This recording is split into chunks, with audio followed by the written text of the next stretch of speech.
What's up, Pokerbrandon here. So I'm playing 5-5 no limit hold'em cash game poker at the Gardens Casino in Hawaiian Gardens, California. There's two limps to me from two players who seem to be just limp calling. I think, it's not always true, but I think limp calling is a sign of a new player or a scared player, kind of just guys that like to see flops type players, but they don't really have the pre-flop GTO strategy implemented. But beware, there's always the limp raisers. And anyway, when you're playing with these types of guys, I think you just got to size up in position. Like right here, I'm 10-8 offsuit. My VPIP was actually pretty tight. It wasn't too big. I'm opening maybe one out of 1.5 to 2 orbits. So I think my rep is okay.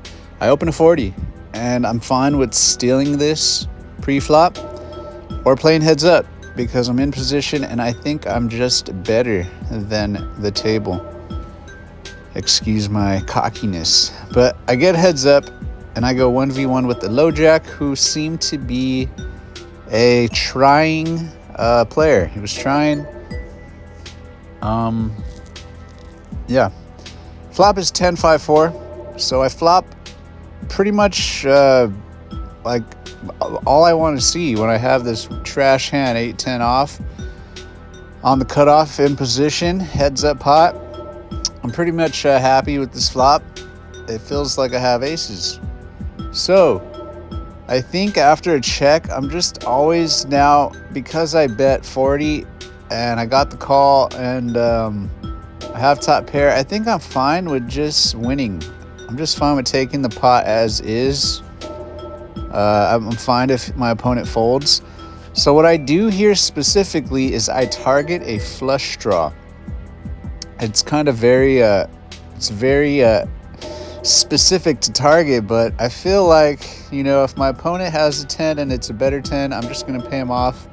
If he flop 2 pair, I'm going to pay him off. If he has a set, I'm going to pay him off.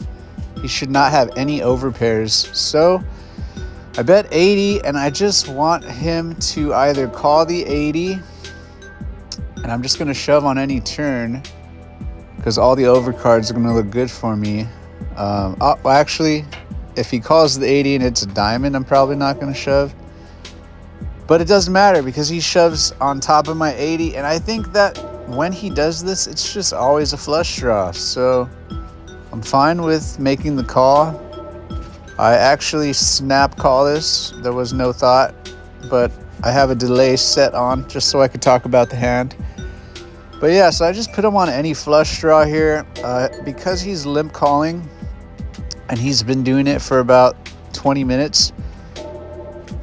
He's limp calling like maybe 4 hands every orbit. So he's obviously the type of player that just wants to see flops with like suited hands. That's usually a number one sign I see at these 5-5 games at the Gardens. So I just hope he has the flush draw, and turns out he did. So this is the end of the hand. You saw the whole board there. My 10 held up. I end up winning because the board ran out 6 of hearts, 4 of hearts, and my opponent showed that he shoved with King Jack of Diamonds. And actually, thinking about his play here, I think that his play was okay. I think, though, if you're shoving over an opponent aggressor who is betting pot on that kind of flop, be aware that your opponent is going to have like a lot of overpairs here. I could have had aces, kings, queens, jacks. And if you are going to make that play, knowing your opponent does have a lot of overpairs, if he's weighted towards a lot of overpairs like aces, for example, if you look at the top here, aces is still 62% to win if you shove.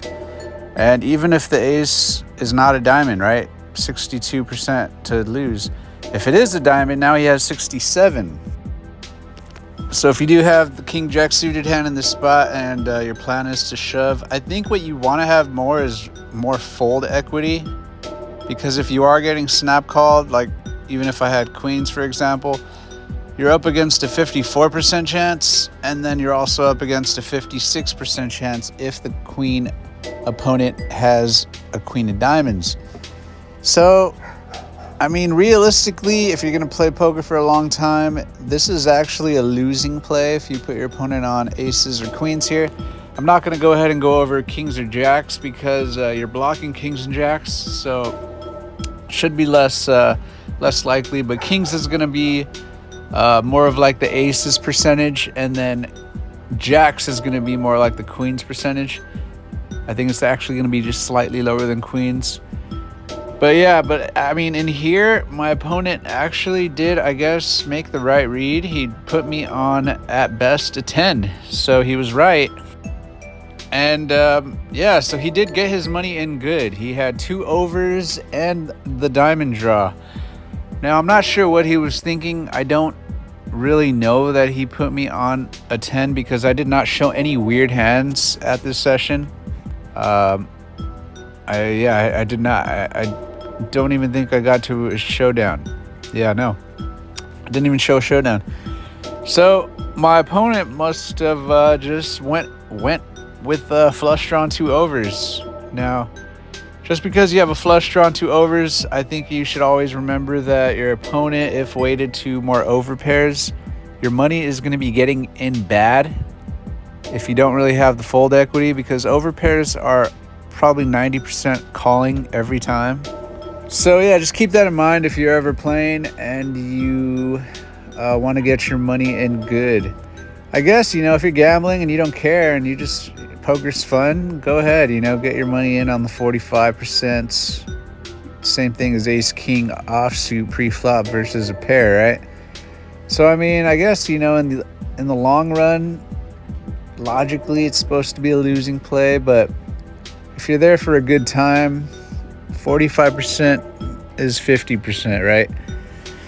Anyway, all right, well, I'm Pokerbrandon, and when I make these videos, I do try to teach a little bit, and I hope it makes you a better player.